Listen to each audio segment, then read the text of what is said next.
It's over! I can hit stop on everything. Stop, save. Yes, I want to save. Thank you. I'm gonna close you now, and you can, like, blah, blah, blah, blah, get off the sound device. Blah, blah, blah, blah, blah, blah, blah. Oh, yeah, I need to stop the recording first.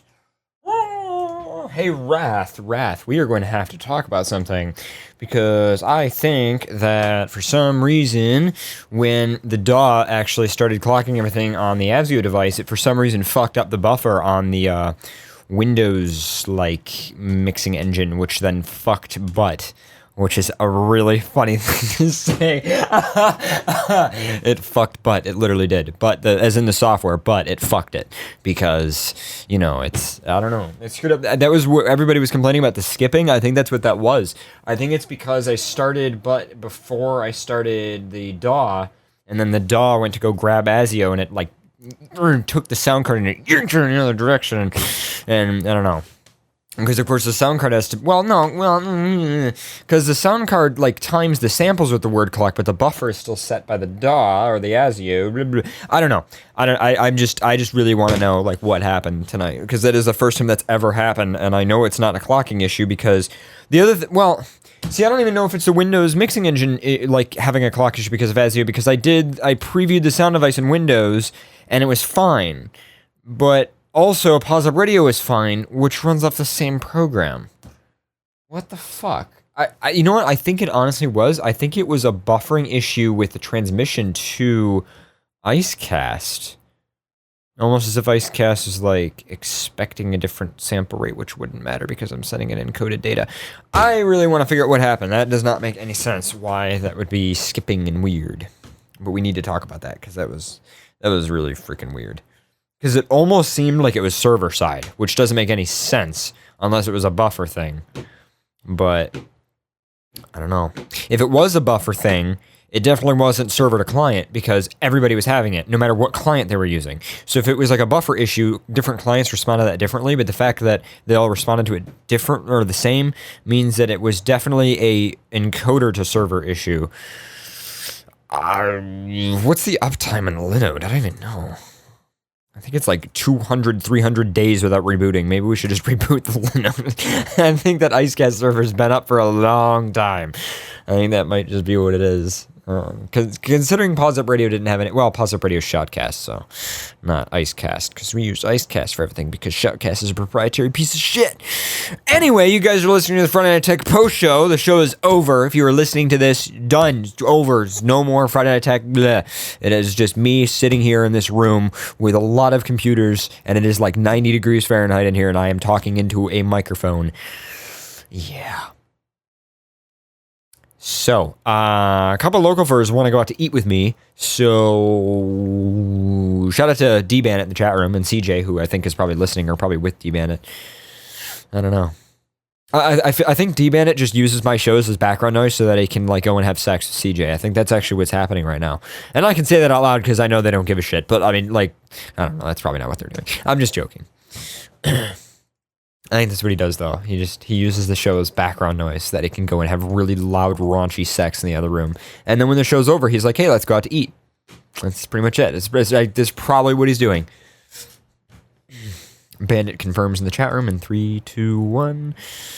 I'm kidding. Okay, so just so you guys know how we're doing, like, this little dynamic graphics thing here. So this is actually a Google Chrome window, which is just has this little graphic in it. There it is right there. So you can see it's just a web page, and it's just keyed into the video feed. And my big issue with this text down here is it's using the subpixel rendering in the operating system to make all of the text have, like, edgy colors, which is fine on an LCD. The problem is it goes to the video mixer, which then chroma subsamples the living shit out of color. So this text down here on the lower third, for those of you who aren't watching the video feed, you have no idea what I'm talking about. But for those of you who are watching the video feed, you can see that there's, like, some edgy colors to that text. Especially if you watch the HD feed, you can see it. So it's just, I don't know, it's just weird. And I just don't know what to think about that. But I can also do this. Oh wow, that looks awful. I can do that. There we go. Oh yeah, there we go. Now we got a nice gorgy timing clock in there. Gotta have that stuff. It's ridiculous.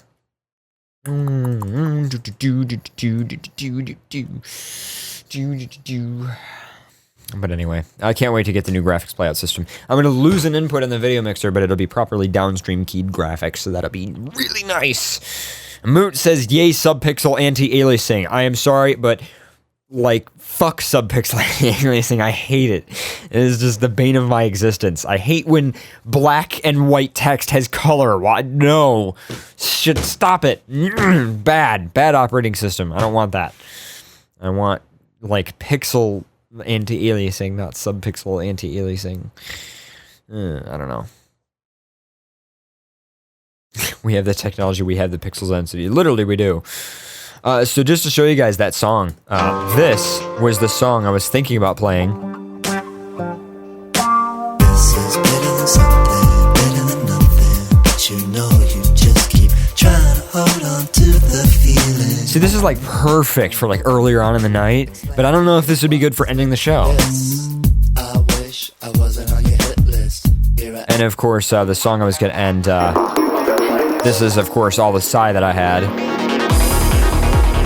I'm glad we didn't end with this. I just don't know if I could have handled that. I don't know. It's just, you know, it's not right. But I do have some funky sigh though. I played this at the beginning of the show. Some of you guys might remember this. This track, this moment in this song is just so cool. Wait for it. Wait for it. Wait for it. Oh, it's coming. It's coming. Oh, here we go, here we go, here we go, here we go, here we go. Well, I'm watching, thinking to myself, you know what? There's no way they're ever going to be able to top these stunts.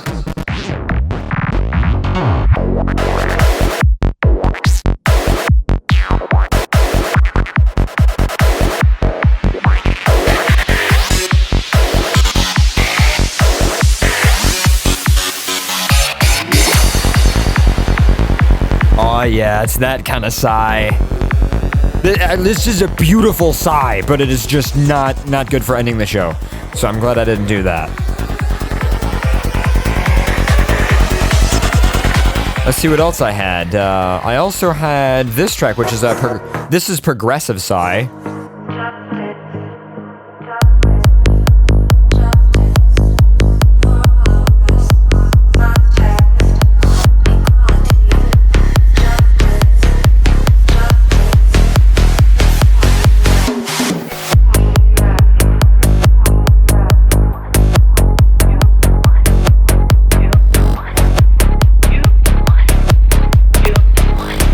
That key change.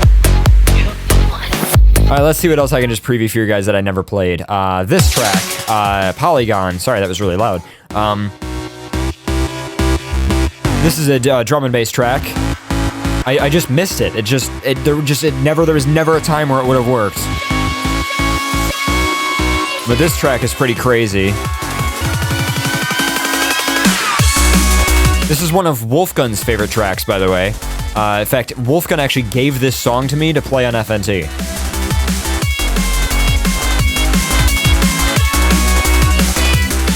I also... That's a new track, so I don't want to play that.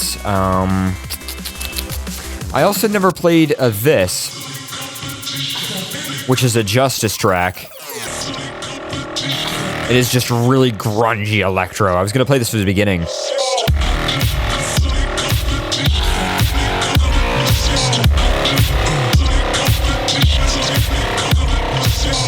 Let's see, what else did I miss? There's a bunch of random just stuff that I like, little simple things that I missed. Yeah, did you guys like this track? I had this song stuck in my head all week. Everybody seemed to like it. I got a couple text messages from some friends, including KO, who I shouted out.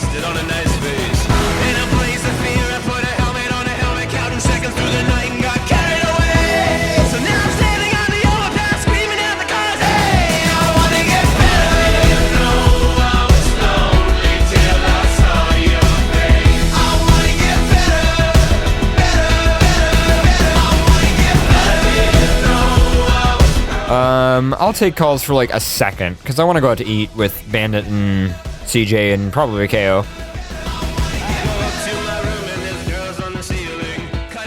Or anybody else who wants to go out to eat with us. I like the lyrics too. It's good. It's good stuff. I also had a bunch of backing tracks that I never played like this. This is the ultimate fist pump right here. This is like the electronic music people make fun of. It's just like... It is like so fucking pumped. But oh my god, is it good.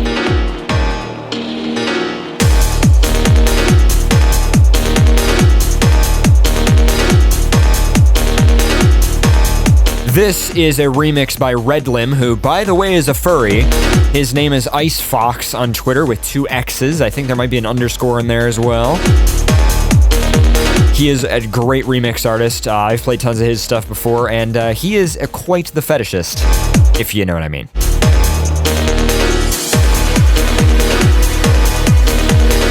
Anyway, I've got the phone line open, so whoever wants to call in is welcome to... whenever they want to.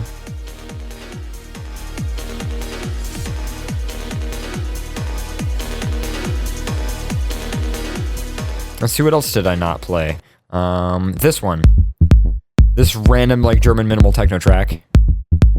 Which is part 1 of a track I play all the time. In fact, Mishka, who I think is tuned in, shout out to Mishka. You'll recognize this track immediately when I play it, right? And this is part 2 of the Guy Barato track. Well, this is part 1.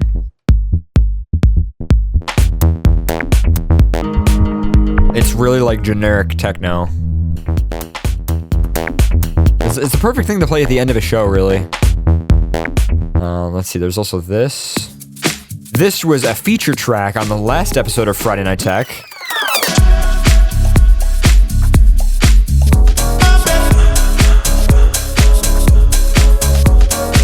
Some nice deep house there, nice and groovy. I guess nobody's gonna call in. I thought maybe Koji or Vero or, you know, I don't know, somebody would call in, or Leon or Wrath or Hark or Awali or any of my friends that I don't really hit a mood. Or even Vero. Oh, now here we go. Here we go. All right, what's up? You are live on the Friday Night Tech Show. Hi. How are you? Good. Did you enjoy the show? Yes. Fucking awesome. There you go. And right now, I am trying to simultaneously listen to the show, and Deadmau5 is doing a live stream right now, so I'm trying to tune into that. Okay. Well, I'm sure you've got Deadmau5's, you know, muted and minimized, and you've got Friday Night Tech, you know. That's the priority, right? Dual monitors and Windows Volume Mixer Master Race. Oh, man. Well, I don't know. You might not be using the right mic, by the way. It sounds like you're using a laptop mic or something. Give me 2 seconds. Sounds like you're not using your interface. I know you got a fancy... Yes, it was using my camera. There you go.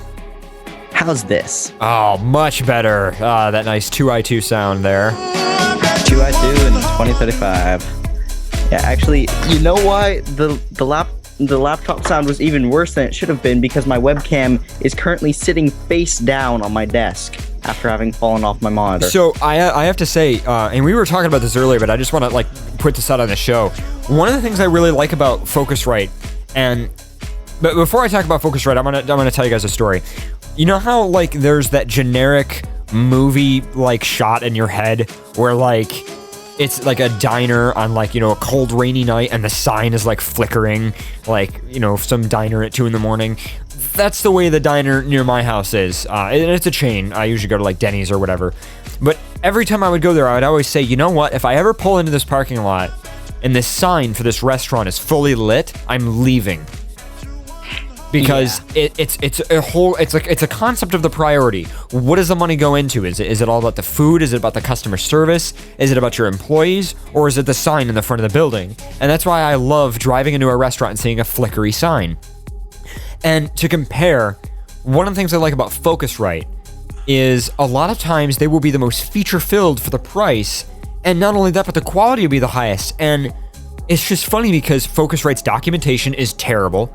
Their driver features are terrible. The drivers are very well written. They're just very extremely limited, especially for their cheaper products. half the documentation is wrong. The marketing is non-existent. I mean, some of the time, like, their best selling product has some of the worst tutorial videos on YouTube I've ever seen in my entire life. Like 1990s VHS tracking issue, like 240p YouTube quality shit here. This is just awful. And that's because Focusrite puts all the money into saying, hey, why don't we put the best preamps we can in there and make it just work the best and fuck everything else. We don't need it to look shiny. We don't need to advertise it. Nothing. They just put the money where it matters. That's why my mentality is they are the professionals product. If you buy them, you probably know how to fucking use them. Yeah. Definitely not cheap consumer. Although the 2i2 is becoming that. The 2i2 right now is like the standard generic I want a sound card that doesn't suck card. But yeah, it's the card that I recommend to literally everyone. Yeah, I love that. It's so nice. I love the Focusrite preamps and everything. And the 2i2 is just a less IO version of it with a more limited driver, but it lets you set the buffers. So it lets you set the buffer and it lets you have a 96K sample rate. I'm all happy. Yeah. And, it's not the lowest latency thing with a USB controller, but it's definitely better than about anything else you're going to find on... I'm able to turn the driver latency literally down to minimum on my laptop, which is it's an i7 laptop, so it's nothing insane in terms of processing power, but a laptop of all things. Right. With zero buffer, and I can run, like, let's say my guitar and a friend's bass into it, run 2 instances of Guitar Rig, it works fucking perfectly. No buffer errors, nothing like that. One of my biggest problems with the Waves plugin, speaking of plugins, and I know we're going on a tech talk here, one of my biggest issues with Waves' latest releases is they are all proprietary. You need to use the Wave Racks thing. I hate them for that. It just pisses me off. More and more Cytomic, FabFilter, Tal, all those guys. Right, because it seems like Waves is turning into just like this generic kind of like consumer. Oh, you want to be a professional audio editor? Blah blah blah blah blah. Here's some software for thousands of dollars, and it's like, what's funny is like a great example is that one event mixer. I forget what it's called. The Dugan. The Dugan, thank you. The Dugan plugin that they came out with, you can only use in Waves racks. And at first I was thinking about it, I was like, oh, well, that's a really complicated, form of routing and everything. And I was like, wait, the VST3 standard can do up to like 30 in, 30 out. So there's some DAWs that wouldn't like it, but something like Reaper or Cubase, you'd be fine. Yeah, so pretty much. Fucking Reaper, man. Its routing matrix is just ridiculous. By the way, I turned on my video and now my face is cut off by the lower third. Hi. There you go. Got you in the video feed there. But yeah.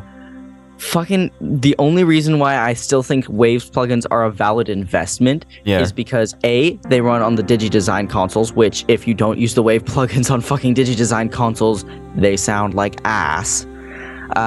2, they run on Digico consoles and Midas consoles now, I think. Maybe not Midas, I forget. At the very least, you can run them on Digico consoles now. And if worst comes to worst, you can run Ascend into your computer, run them on your computer, and use them as effects for live. And they're designed to be fairly low latency. But in terms of sound quality, for just like classic hardware emulations, 90% of the time, if they have it, UAD. They have Waves beat by a fucking mile. Yeah. They, like, UAD, run by Universal Audio, they are the people who own the patent now and the designs for the LA2A, LA3A, 1176. They own the patents for the... Really? Yeah, they bought the companies. Holy shit. There's a million designs of the LA2A. Like, you could like designs. You could like come up with like 6 different compressors that are all based on the same design just because there's so many different renditions of it. It's ridiculous. Exactly. But the emulation that they have in the UAD plugin suite, which it kind of sucks, you have to get hardware acceleration cards in order to use it. They force you to get like it's just like essentially a generic Tiger Shark DSP chip in either a PCI card format or a Firewire or a Thunderbolt card. Right. They force you to use one of those if you want to use the UAD plugins, which is so annoying because that box alone costs like fucking $600 just for the solo unit. And if you want to get like the full like processing unit and audio interface, the UAD Apollo, Right. that's like $5,000. And on top of that, there's the cost of every plugin that you have to buy. So the plugin for the LA2A, the plugin for the LA3A, the plugin for the 1176, the plugin for a Lexicon. I definitely think that plugins on digital hardware is also the best way to go, because unless it's purely for I/O. But in the case of like an event or even a mixer, like that's my biggest like just with like these big digital consoles is it's like you're like, okay, you know, I have like, let's say Presonus's, you know, 24 channel console with like AES in and out and like Firewire and everything, but like how do you just trust the plugins on there? Like compressor in quotes. Is it a good compressor? Is it a bad what kind of like that's the thing, you can't just say compressor. And I mean, if you're just doing like a stage event or something, it's fine, but I don't know if I was mixing a band, I don't know if I would trust that. Or well, it's like what scenario are we mixing? Are we mixing a live like bar venue or outdoor concert, or are we talking recording mix? Recording, that's the thing. Which of course you really wouldn't use a digital console. Recording mixes. Yeah. You don't use like a Studio Live for recording mix usually. You might use it as like a MIDI controller, and I know Time has mixed with it because he uses it. Right, but he just uses it as a giant Firewire sound card essentially, and just runs all the I/O into Presonus's program, which is just core audio. Their own DAW, Studio One, which I'm not even sure if it has VST support, but it's fairly capable. The stock plugins are stock plugins. They're fine, but nothing special. But really, if I'm mixing, I'm not gonna run through a board unless I've got like an old SSL analog or a Neve or something like that. Neve. Yes, I want Neve. I want Neve equipment. I want Neve preamps. I want Neve EQs. I want all of it. Just it's so good. It's always so much fun. I love Neve stuff. And you can get that Neve 1073 EQ that you always wanted for the mics for like $300 for a clone. Might be worth thinking about. By the way, can you move a little over to the right side of your frame? Wait, right there you go. There, perfect. And now I'll just bring that in. There we go. And now I have a perfect. Let me get my webcam to balance again. It's kind there we funky. go. I have a split screen now with us, so we're both in the video feed of the show. So it's cool. But of course, it's not like a DVE or like an ME key, split screen. It's just like literally I have the wipe transition halfway through. It's a shitty, it's a shitty split screen, but whatever, it works, So. And my phone is buzzing. It's buzzing for no reason. Don't you fucking hate it? Or like that phantom buzz when you think it's buzzing in your pants and then you're like groping yourself in public, trying to figure it out. Hate it. Ah, yeah. Oh yeah. Shiny thing, beware motion sickness alert in a second. I got RLX supports from my monitors, foam supports. Nice. So now I can actually listen to FNT without my entire house shaking. It's like, yay, loud. Oh man. Well, thank you for calling in. It's nice to have you on the, everything, and that skipping issue is just I think the Lino just needs to be rebooted. I think probably. I still don't get you and your uptime obsessions and Leon's uptime. Hey, talk to Parker, okay? He's the one who has a server with like an 800-day uptime. Like, what the fuck, man? That's a lot of fucking time. Never needed to do an update or something? Well, no, you could just do updates without rebooting it. And it's just never shut down. Hacks. I was telling people about the uptime on my server here in the studio that has a bunch of blown capacitors in it. They're like, dude, don't reboot that thing. It's not gonna turn back on. And I was like, it's one of those things where it's like, I don't want to reboot it because I have a feeling it's not gonna start back up again. So, pretty much. And so I don't know, but yeah, it's good times. Good times. I'm cleaning my desk off right now. Well, I think we're getting to the end of the show here because I want to go out to eat with people. Okay, you should do that. I'm just gonna order a pizza or something. You would, you fucking cat. Yeah. You're a kitty. Inconvenient asterisk sits in an inconvenient position right on top of your keyboard. Asterisk. I saw that on Twitter. I laughed. That was pretty good. I'm a fucking cat. What do you expect? Goddamn fucking feline thing. Now I'm just staring at my APC-40 because it's doing that snake. I still have the APC-20 and I think I'm going to sell it. I just don't know what to do with it. It's like, I don't know. It's just... I would say, at least for now, maybe replace the broken controls or at least conceptually replace the broken controls on the. But knobs. I need knobs, and that doesn't have knobs because it's an APC-20. You should get that new Allen and Heath controller, the K2. I don't know if I need a new controller. Like, it is literally everything you use about that controller and nothing that you don't use. Like, my only other problem with this is the way the LEDs refresh on this thing. Like, it's just weird. Like, there's like, the LEDs have like a weird flicker to them, if you know what I mean. I don't know. It's weird. Like on camera sometimes, yeah. I've never noticed really any problems with mine. I don't know. It's weird. Like when you plug it in, they just like flicker somehow. But I like how thin. It's really well built. Like for the money, it's like I heard that the best built controller other than like the Ableton Push. I've heard that like made by a Kai. Isn't like the new revision of this actually like worse quality? Like they made half of it like all plastic instead of metal. Instead. Yeah. All these little. Well, there is one little knob on here, but it's like It's the Q level knob. Yeah, that's what it's supposed to be. Of course, you can set it to whatever the fuck you want. But I also have no idea what I would do with the record arm solo Q activator. Like, there's just so many. I thought about making a soundboard because there's this whole like matrix of buttons up here that can change color, but I just. I don't know. What I've been doing with mine is I've been mapping all the buttons up top to the VU meter outputs in Tractor and just been using like the bottom 4 buttons, like the activator, the solo cue, the record arm, and the clip stop as like my play pause, cue up, and load buttons in Tractor.